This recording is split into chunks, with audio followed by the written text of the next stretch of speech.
नमस्कार, India news देख रहे हैं आप। आपके साथ मैं धर्मराज सिंह। बैंड तो बजकर रहेगा। आज हम बात एक बार फिर से अखिलेश सरकार के उस विवादित चेहरे की करेंगे जिसने 5 साल तक कभी अपना बैंड बजवाया तो कभी मुख्यमंत्री का, लेकिन एक बार फिर से गायत्री प्रजापति का बैंड बज गया है। रेप केस में सुप्रीम कोर्ट के आदेश के बाद हरकतमय लखनऊ पुलिस ने गायत्री प्रजापति के सरकारी आवास पर छापा मारा। हालांकि गायत्री घर पर नहीं मिले, लेकिन पुलिस ने यह साफ कर दिया है कि गायत्री का पता चलने पर उनकी गिरफ्तारी होगी। वहीं दूसरी तरफ बात एक ऐसे नेताजी की भी होगी जो बॉलीवुड की चकाचौंध के सहारे जनता का दिल जीतने की कोशिश में थे, लेकिन बाद में उसी जनता के गुस्से का शिकार हो गए और न सिर्फ अपनी बल्कि पार्टी का भी बीच बाजार बैंड बजवा दिया।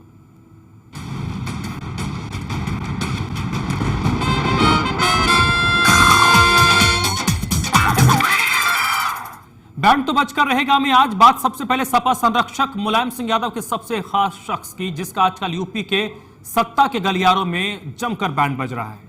समाजवादी पार्टी के नेता और अखिलेश यादव कैबिनेट में पूर्व मंत्री गायत्री प्रजापति के खिलाफ रेप केस की जांच शुरू हो गई है। यूपी पुलिस की टीम लखनऊ में गायत्री के घर पहुंची। पुलिस ने बताया कि प्रजापति से पूछताछ के लिए उनकी टीम उनके घर पहुंची थी। गायत्री प्रजापति का बज रहा बैंड, मुश्किल में मुलायम सिंह के करीबी। गायत्री प्रजापति पर कसा पुलिस का शिकंजा। अखिलेश सरकार में एक मंत्री का आजकल यूपी में जमकर बैंड बज रहा। 5 सालों तक अखिलेश यादव सरकार की किरकिरी कराने वाले गायत्री प्रजापति एक बार फिर से मुश्किल में पड़ गए। यूपी सरकार में परिवहन मंत्री गायत्री प्रजापति पर गैंगरेप का आरोप है। बताया जा रहा कि पुलिस ने गैंगरेप की पीड़िता का बयान दर्ज करने के बाद गायत्री प्रजापति की गिरफ्तारी के लिए कई टीमें गठित की। सुबह से ही पुलिस गायत्री प्रजापति की तलाश में जुटी है। पुलिस ने गायत्री प्रजापति के लखनऊ के गौतमपल्ली स्थित आवास का मुआयना भी किया। इसके साथ ही एक टीम ने पार्क रोड स्थित विधायक निवास के फ्लैट पर भी छापा मारा। पुलिस का कहना है कि प्रजापति से पूछताछ के लिए टीम उनके घर पहुंची, लेकिन गायत्री अपने आवास पर नहीं मिले। हाल ही में सुप्रीम कोर्ट के आदेश के बाद गायत्री प्रजापति के खिलाफ रेप का मुकदमा दर्ज हुआ। गायत्री प्रजापति अमेठी सीट से सपा के प्रत्याशी हैं, जहां 27 फरवरी को वोटिंग हुई। परिवहन मंत्री गायत्री प्रजापति समेत उनके 7 करीबियों पर गैंगरेप के साथ कई गंभीर धाराओं में मुकदमा दर्ज हुआ है।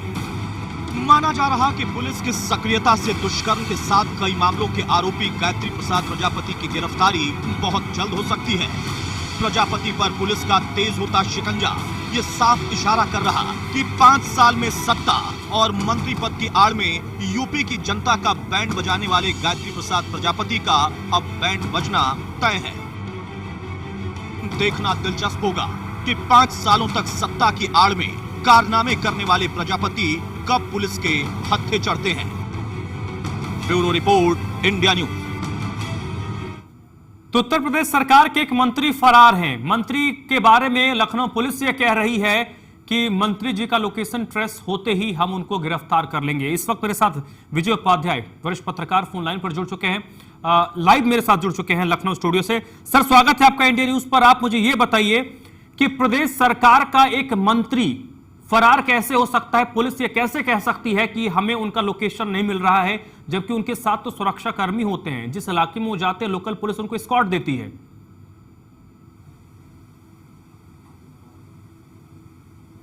जाहिर है, और ये बहुत ही रोचक बात है कि जिस मंत्री को सुरक्षा मिली हो वो सुरक्षा कर्मियों के साथ लापता हुआ है। अब तो उत्तर प्रदेश के डीजीपी को बताना चाहिए कि उनके कितने सुरक्षा कर्मी मंत्री के साथ लापता हैं, क्योंकि अगर सुरक्षा कर्मी भी लापता है मंत्री के साथ तो इसका मतलब वो तो कानून की निगाह में सब दोषी हैं, वो सस्पेंड हो जाएंगे, हो जाना चाहिए और उनके खिलाफ कार्रवाई होनी चाहिए। अगर आप एक किसी ऐसे व्यक्ति की मदद करते हैं जो किसी किसी घटना में आरोपित है, तो उसकी मदद करने वाले भी उसी तरीके से उसकी कानूनी कार्रवाई होनी चाहिए। ये बहुत ही रोचक मामला है अपने आप में और बहुत बेमिसाल है कि उत्तर प्रदेश में इस तरह की घटनाएं हो रही हैं कि मंत्री लापता हो रहा है, साथ में उनके सुरक्षाकर्मी भी लापता हो रहे हैं। लेकिन सर, सबसे बड़ी बात यही है कि इस पूरे मामले पर जो वरिष्ठ अधिकारियों को बोलना चाहिए था वो बोल नहीं रहे हैं। जो हमने देखा, जो आज अधिकारी गई थी वहां पर उनके घर पर छापा मारने के लिए, उनका जो बॉडी लैंग्वेज बता रहा था वो पुलिसिया कार्रवाई लग ही नहीं रहा था, तो खाना पूर्ति मालूम पड़ रहा था। क्या मैसेज देने की कोशिश पुलिस कर रही है आम लोगों को?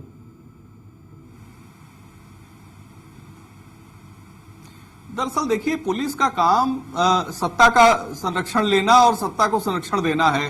पुलिस तो आम आदमी को छोटी एफआईआर हो जाने पे तुरंत अरेस्ट कर लेती है, लेकिन चूंकि मंत्री का मामला है तो जाहिर है पुलिस तरह तरह की उसमें बातें बनाएंगी। और ये जो स्थिति है ये बहुत विचित्र है, जबकि चुनाव चल रहा है, चुनाव आयोग अपनी शक्तियों का इस्तेमाल कर रहा है, उसके बावजूद पुलिस तंत्र इस तरीके से काम कर रहा है, अपने आप में ये बहुत आश्चर्यजनक है और ये बताता है कि उत्तर प्रदेश में पुलिसिंग का क्या हाल है। नहीं, यहां पर सर अब कड़ी दर कड़ी अगर इस पूरे घटनाक्रम को अगर हम जोड़कर देखें तो सारी कहानी समझ में आ जाती है। मुझे जहां तक याद है तकरीबन 10 दिन होने को आए हैं जब सुप्रीम कोर्ट ने कहा कि आप गायत्री प्रजापति के खिलाफ मामला दर्ज कीजिए, दर्ज क्यों नहीं कर रहे? कल तक वो खुलेआम अमेठी में घूम रहे थे, प्रचार कर रहे थे, कल उससे आज से पहले उनकी गिरफ्तारी के लिए कोशिश क्यों नहीं हुई?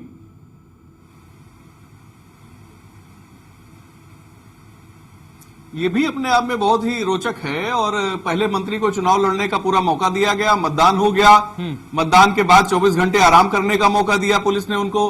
24 घंटे जब रेस्ट कर लिया मंत्री जी ने और अपने घर से बाहर चले गए, तब पुलिस पहुंची उनका दरवाजे पे दस्तक देने के लिए। तो जाहिर है वो सारी बातें जिन कड़ियों की जोड़ने की बात आप कर रहे हैं वो कड़ियां परस्पर जुड़ी हुई हैं। और ये बहुत ही आश्चर्यजनक मामला है अपने आप में कि पुलिस ने इतना ज्यादा लापरवाही की और सुप्रीम कोर्ट के ऑर्डर के बाद एफआईआर हो रही है और फिर भी कोई कार्रवाई नहीं। बिल्कुल, जाहिर है बड़ी बात यह कि सुप्रीम कोर्ट ने पूछा भी है इस मामले को लेकर कि जब सुप्रीम कोर्ट के दखल के बाद एफआईआर दर्ज हो रही है, बिल्कुल उसके बाद अगर पुलिस की ये कार्यशैली है, पुलिस की का एक्शन इस तरीके का है, तो आप उम्मीद कर सकते हैं कि ये पुलिस क्या कुछ कर रही है। पुलिस की मंशा के बारे में तो बात ही मत कीजिए, क्योंकि मंशा साफ तौर पर दिखाई पड़ रही है।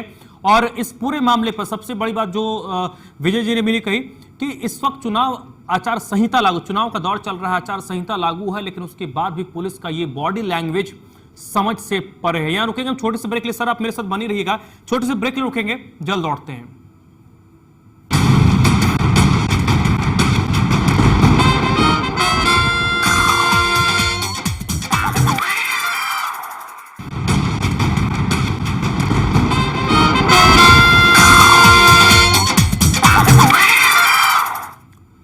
ब्रेक के बाद आपका स्वागत है। महाराजगंज से आरएलडी के नेता ही पार्टी का बैंड बजा रहे हैं। आरएलडी के महाराजगंज से उम्मीदवार शशि भूषण ने आज पार्टी और खुद का बैंड जमकर बजाया। शशि भूषण ने बॉलीवुड की अभिनेत्री अमीषा पटेल और कॉमेडियन राजपाल यादव को चुनावी रैली में बुलाने का वायदा जनता से किया था। आरएलडी के नेता ने पार्टी का बजाया बैंड। अभिनेत्री अमीषा और राजपाल को बुलाने का किया था वादा। रैली करने अकेले ही आ गए शशि भूषण। महाराजगंज से आरएलडी प्रत्याशी हैं शशि भूषण। महाराजगंज से आरएलडी के नेता ही पार्टी का बैंड बजा रहे हैं। आरएलडी के महाराजगंज से उम्मीदवार शशि भूषण ने आज पार्टी और खुद का बैंड जमकर बजाया। शशि भूषण ने अभिनेत्री अमीषा पटेल और कॉमेडियन राजपाल यादव को चुनावी रैली के लिए बुलाने का वादा किया था, लेकिन जब नेताजी का हेलीकॉप्टर जमीन पर उतरा तो उसमें केवल आरएलडी के प्रदेश अध्यक्ष सुनील सिंह उतरे। बस फिर क्या था, मानो वहां मौजूद भीड़ भड़क गई। अभिनेत्री अमीषा पटेल को देखने आई भीड़ ने अपने आप को ठगा महसूस किया, जिसके बाद चुनावी रैली में आई भीड़ ने नेताजी को इस धोखेबाजी का सबक सिखाना शुरू कर दिया। धीरे धीरे जैसे ही रैली में मौजूद लोग उग्र होने लगे, नेताजी की एक गलती से पार्टी के साथ उनका खुद का बैंड बज गया। चुनावी रैली में अमीषा पटेल और राजपाल यादव को देखने के लिए आई भीड़ ने इसे नेताजी की धोखेबाजी समझा। गुस्साई भीड़ ने हेलीकॉप्टर को घेर लिया और नेताजी को उसकी गलती का एहसास कराने के लिए निकल पड़े। भीड़ को नाराज देख नेताजी के होश उड़ गए। बड़ी मुश्किल से नेताजी ने चुनावी रैली में आए लोगों को समझाने बुझाने की कोशिश की, लेकिन जनता थी कि मानने को तैयार ही नहीं हुई। हालांकि कुछ घंटे की मान मनोवल के बाद जैसे तैसे जनता मानी और चुनावी रैली को शुरू किया गया। Bureau report, India news. तो नेताजी की स्थिति यह है कि नेताजी ने वायदा तो कर दिया लेकिन वायदा नहीं निभा पाए, तो उससे नेताजी का तो बैंड बजा ही, पार्टी का भी बैंड बज गया। इस वक्त मेरे साथ विजय उपाध्याय, वरिष्ठ पत्रकार, लगातार जुड़े हुए हैं। सर, बड़ी अजीबोगरीब स्थिति है ये। नेताजी वायदा तो कर जाते हैं और जब ऐसे वायदे पूरे नहीं होते हैं, क्योंकि वोट ऐसे भीड़ से मिले ये तो गारंटी नहीं है, लेकिन भीड़ भी अगर पहुंचे और भीड़ अगर ये देखे कि जो वायदा किया गया था वो नहीं पूरा हुआ, तो ऐसे नेताओं का तो बैंड बजना 110% तय है।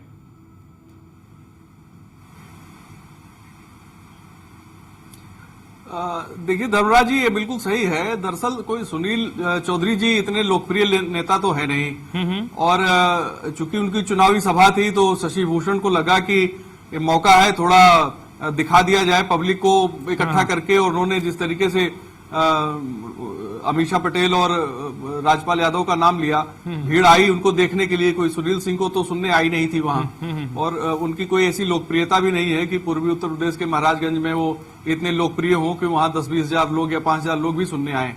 तो उन्होंने नाम का इस्तेमाल किया। देखिए, राजपाल यादव तो खुद उत्तर प्रदेश में अपनी पार्टी बना के चुनाव लड़ रहे हैं और हर जगह जा रहे हैं, और शायद उनका गठबंधन भी है। तो ऐसी स्थिति में निश्चित तौर पे इस प्रत्याशी को इस तरह से करना नहीं चाहिए था। और जाहिर है, जब आप जनता से समर्थन चाहते हैं तो कम से कम शुरुआत तो झूठ से न करिए।